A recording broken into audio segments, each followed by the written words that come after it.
Ladies and gentlemen, welcome to the main event. Welcome back to the Federal Drive, presented by GEA, the Government Employees Health Association. I'm Terry, and today we've got an insightful discussion on the complexities of federal contracting. With the end of the fiscal year right around the corner, we're joined by Emily Murphy, a senior fellow at the George Mason University Barron Center for Government Contracting and former GSA administrator. Emily, great to have you with us today. It's always wonderful to be with you, Terry. So, with just a week left until the fiscal year ends, I can imagine things are getting pretty hectic. As a former comptroller, I know this is when everything gets pretty intense, with agencies scrambling to push out funds. What are you hearing from the contracting and financial management offices this year? Oh, absolutely. As you can imagine, contracting officers are working around the clock, staying late, trying to get as much money out the door as possible. I remember when I was at GSA back in the Bush administration, we used to send contracts westward throughout the day just to ensure we got everything signed. But this year, it's even more challenging. The fiscal year has been compressed, especially with the full year CR not being signed until mid-March. So, contracting officers are trying to do a full year's worth of work in just 6 months. That sounds incredibly stressful. And with all these new oversight concerns and additional processes, it seems like it's even more work this year. How are contracting officers handling that pressure? It's definitely a tough situation. On top of the regular workload, they're dealing with more oversight from agency heads and political reviews. There's also been a shift in mindset. In the past, there was a push to spend every single dollar before midnight. But now, there's some talk that maybe not spending all the money isn't the worst thing. There's a sense of caution, and it puts contracting officers in a tricky spot because they want to do right by the programs, but also have to follow new rules. It's a fine line to walk. How about the contractors themselves? How are they coping with all this uncertainty, especially with the extra procedures and delays in payments? Contractors are definitely feeling the pressure. They're nervous about whether or not contracts, which would have been routine in the past, are going to happen. Things like options being exercised or new awards being made. They're also concerned about the possibility of a government shutdown, which adds more uncertainty. Plus, they're facing delays in payments, which makes it even harder for them to plan for the new fiscal year. And let's not forget, they've already been asked to make significant discounts on their contracts, so they're hoping to get paid for the work they've already done. That sounds like a lot of moving parts. With all the uncertainty in play, what's the outlook for contractors going into the next fiscal year? It's definitely going to be a bumpy start.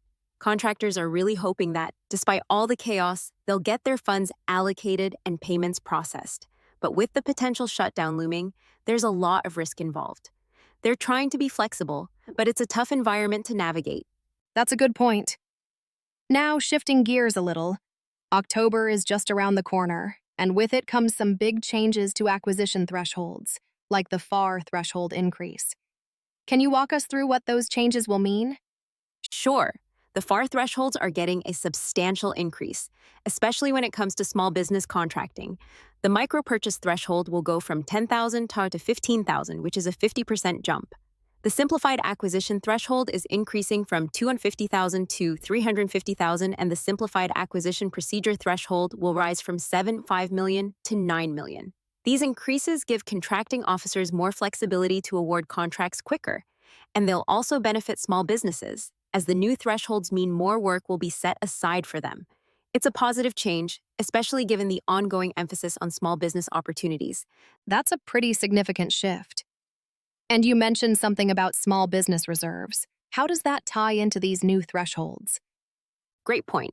When the simplified acquisition threshold increases to $350,000, it means that contracts under that amount will be set aside for small businesses unless they're awarded through a multiple award contract. This is a big win for small businesses, as it increases their chances of securing contracts and getting more work from the government. It's nice to see efforts being made to streamline the process. Speaking of changes, I know there's been a lot of buzz about the FAR overhaul. Can you update us on what's new there? Absolutely. There have been some significant changes coming out of the FAR overhaul, particularly with Part 8. The most interesting change is regarding the best-in-class BIC contracts. Initially, BIC contracts were being prioritized, but just recently, the Office of Federal Procurement Policy, OFPP, replaced that language with a new focus on mandatory contracts. This has led to a lot of confusion because it's not clear what exactly these mandatory contracts will entail. One theory is that this shift might help streamline contract use by focusing on contracts that can deliver better pricing and leverage demand more effectively. That's a fascinating development. So, what exactly will these mandatory contracts look like, and how will they affect contractors? It's still unclear, but the expectation is that these mandatory contracts will be designed to streamline procurement. I think we'll see more emphasis on using certain contract vehicles, like OneGov contracts or schedules, for federal acquisitions, but we're still waiting on further guidance from OFPP. The key here is that we need clear rules and definitions for contracting officers to follow so they can make the best decisions for the government. So, there's a lot still up in the air. But what can we expect in terms of new rules and policies in the coming months? We're anticipating some big changes in the next fiscal year, especially with the potential updates to Parts 15 and 16 of the FAR. These revisions are going to have a huge impact on how contracts are managed and awarded. There's also been a push to focus on cost accounting standards and commercial practices, which will affect how the government approaches procurement in the future. GSA's new centralized acquisition office, which is being headed by Tommy Myron, will also play a big role in how these policies are implemented and how they impact contracting moving forward. Sounds like there's a lot to keep an eye on in the coming months.